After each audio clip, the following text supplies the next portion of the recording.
Se eu pudesse te dar uma dica, vai viver. Aproveite o poder e a beleza da vida. Aproveite cada momento, cada minuto, cada segundo. Aproveite a alegria, a felicidade.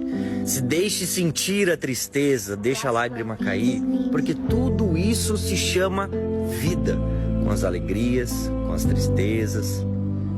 E se nós somos instantes aqui, por que a gente não pode ser os instantes mais incríveis?